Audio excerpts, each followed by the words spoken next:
যোগনিদ্রা এবং শবাসন যোগব্যায়ামে শিথিলকরণ অনুশীলন।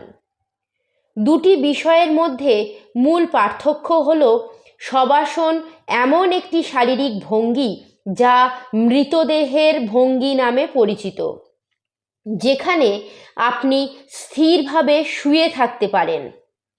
অপরদিকে যোগনিদ্রা হল একটি নির্দেশিত ধ্যান অনুশীলন যা জাগ্রত অবস্থা এবং ঘুমের মধ্যে একটি গভীর শিথিল অবস্থা তৈরি করার লক্ষ্য রাখে। প্রায়শই মৌখিক ইঙ্গিতের মাধ্যমে শরীরের বিভিন্ন অংশকে পদ্ধতিগতভাবে শিথিল করা হয়।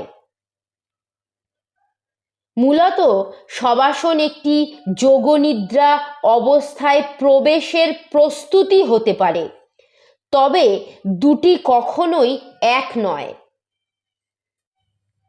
শবাসন একটি প্যাসিভ ভঙ্গি, যেখানে আপনি আপনার পিঠের উপর ভর দিয়ে শুয়ে থাকতে পারেন এবং সেই অবস্থায় আপনার শরীর সম্পূর্ণ আরামে থাকতে পারে। সাধারণত যোগব্যায়াম ক্লাসের শেষে অল্প সময়ের জন্য শবাসন অনুশীলন করানো হয়। শবাসনের মাধ্যমে শারীরিক উত্তেজনা ত্যাগ করে স্থিরতা অর্জনের উপর জোর দেওয়া হয়।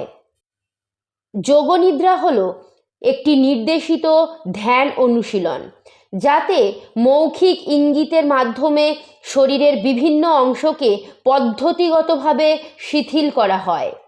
যোগনিদ্রা অভ্যাসের সময় মানসিক শিথিলতা এবং চেতনার গভীর স্তরে পৌঁছানোর উপর মনোযোগ দিয়ে দীর্ঘ সময় ধরে অনুশীলন করা যেতে পারে।